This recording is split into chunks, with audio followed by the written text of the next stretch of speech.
Estamos aqui novamente para fazer mais um registro da terceira parte da exposição celebrada às ruas 50 anos de Fiat e Brasilidade na Casa Fiat de Cultura. Para quem não viu as duas primeiras partes, o ideal é que inicie na parte 1 e 2 para entender toda a contextualização desse evento.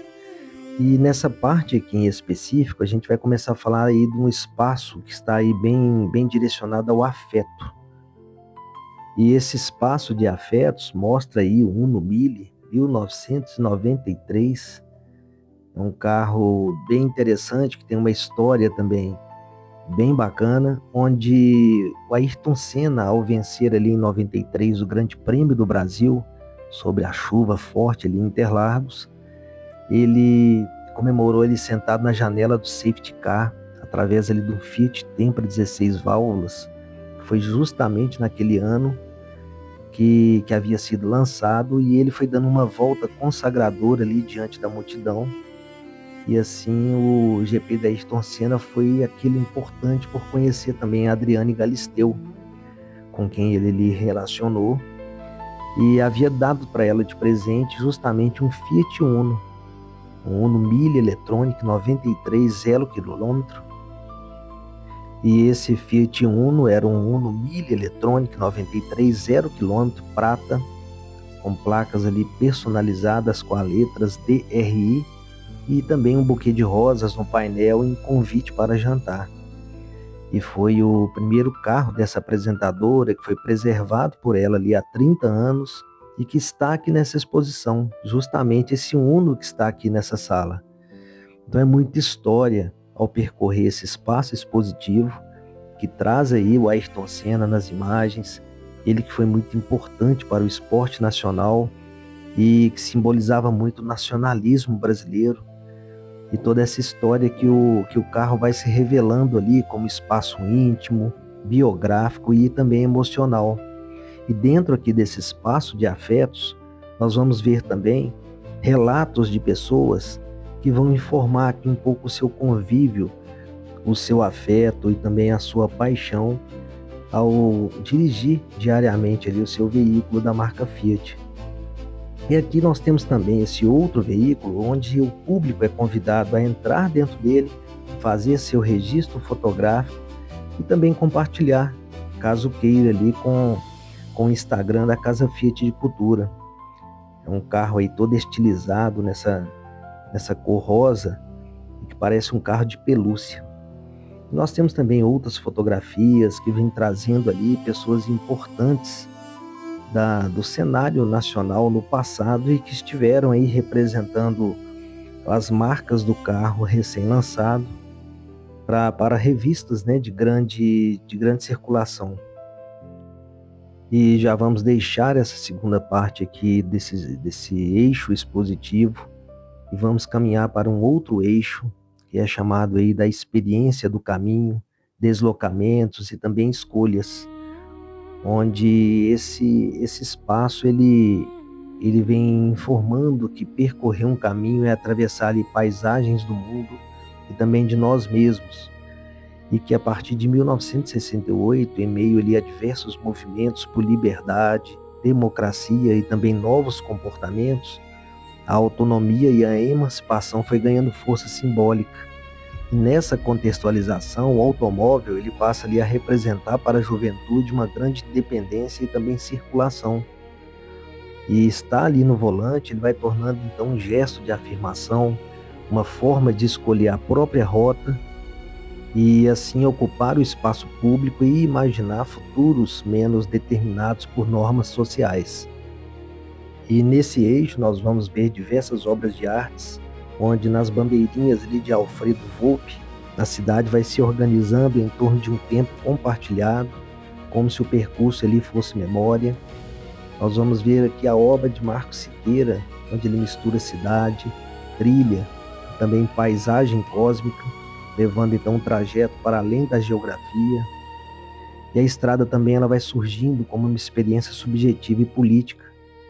E essas travessias elas vão remetendo ali às lutas por direitos e também à luta sobre a identidade, sobretudo das mulheres. E na obra, em Mulher Mutante, Regina Vater ela vai reorganizando partes do corpo feminino dentro de uma caixa de ferramentas, sugerindo ali a possibilidade de reinvenção. Cibele Varela ela vai retratando uma multidão anônima que se transforma enquanto atravessa a rua. Assim como vimos lá na propaganda do Fiat 147, Sônia Braga ali ela vai assumindo a direção das próprias escolhas em uma sociedade ainda pouco aberta ao protagonismo feminino. E aqui nesse espaço, seguir adiante não significa apenas mover-se, significa escolher uma direção e assumir a possibilidade de mudar o próprio destino. Estamos vendo aí as 3 obras que eu citei de Márcio Siqueira, onde ele misturando cidade, trilha e também essa paisagem, e logo ao lado nós vamos ver um grande quadro de Alberto da Veiga Guiar, ele que foi pintor, professor, desenhista, ilustrador e também um grande gravador brasileiro. E nós vamos ver nessa sala também 3 orelhões instalados com 3 telefones antigos e que chama No Tempo do Orelhão. E essas 3 histórias, elas servem para que possa ser ouvir como se estivesse ouvindo antigamente. E aí o público ele é convidado a retirar ali o telefone, colocar no seu ouvido. E numa época que não existia telefone celular, e essa viagem ela tinha esse ritual, que era preciso ali comprar fichas, achar esse telefone público, que era o popular orelhão, e para ligar dizendo que havia chegado bem ao destino ou contar alguma boa história. E em cada uma dessa instalação aqui, em cada um desse orelhão, uma voz vai trazer ali memórias dessa viagem e também momentos vividos dentro do carro. Então basta o público ali pegar o telefone e ouvir o relato de Vanusa Matos, também de Maria Cristina de Toledo e ainda de Luciano Lisboa. E após transportar essa sala, que é a experiência do caminho, esses deslocamentos e também essas escolhas, vamos entrar agora para uma ideia mais futurista, e onde esse núcleo ele aproxima diferentes modos de imaginar o porvir, da cultura espacial ali dos anos 1960 até as experiências colaborativas que deram origem ao Fiat Mio no ano de 2010. E há mais de 6 décadas, astronautas, foguetes e também viagens cósmicas, elas ocupavam ali o lugar central da cultura em massa. E essa cultura espacial, ela transformou a tecnologia em uma promessa de superação dos limites terrestres, mas também esteve marcada aí pelas tensões de Guerra Fria e também pelas ameaças de eventuais guerras nucleares. Nós vamos nesse ambiente também recheado de grandes obras. Nós vamos percorrer também o futurismo. Esse veículo que nós estamos vendo agora é o Fiat Mio, que foi criado em 2010 como o primeiro carro conceito que foi desenvolvido ali de forma colaborativa no mundo. E foram reunidos aí cerca de 11 mil ideias e enviados aí por uma comunidade online, onde 17 mil membros de cerca aí de 160 países, eles foram gerando ali mais de 2,3 milhões de acessos. E pela primeira vez, uma empresa automobilística ela inovou a permitir ali a força da colaboração virtual para o desenvolvimento de um projeto.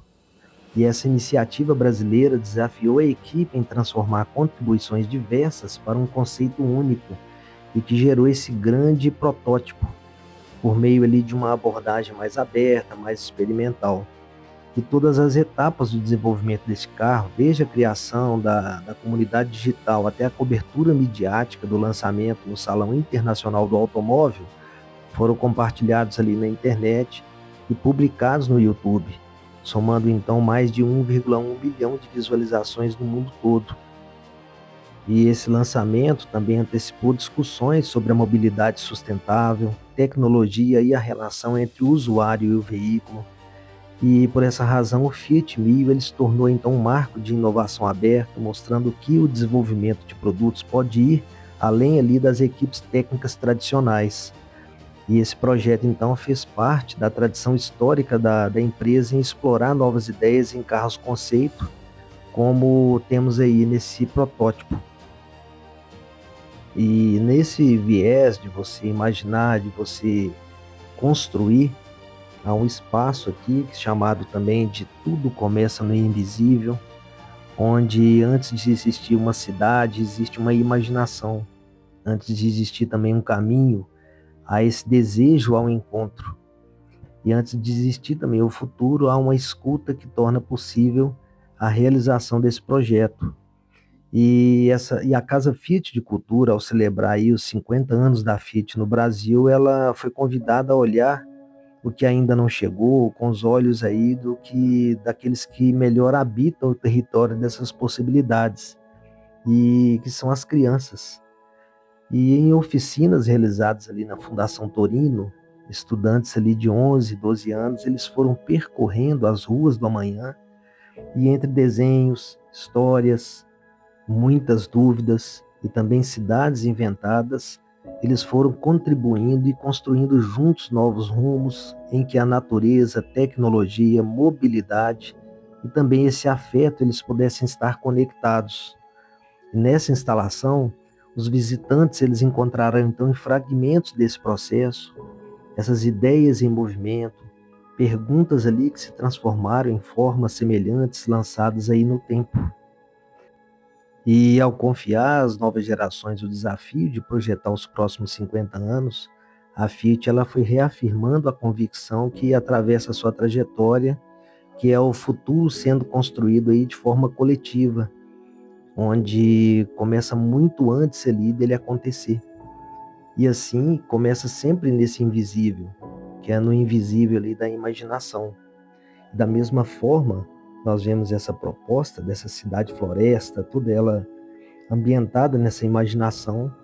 Nós temos também, ao redor desse carro do futuro, essas diversas obras de artes que vão compondo e fazendo aqui esse círculo imaginário, onde antes de construir qualquer pintura, você tem que imaginar, você tem que trazer de dentro de si essa construção artística.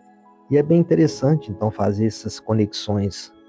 E tem aqui também esse espaço final, nessa terceira parte, onde é chamada aí o carro do futuro. E nesse espaço, o visitante é convidado aí a fazer o seu próprio desenho e posteriormente escaneá-lo e ver como seria esse projeto no futuro. E assim encerramos a terceira parte dessa grande exposição na Casa Fiat de Cultura.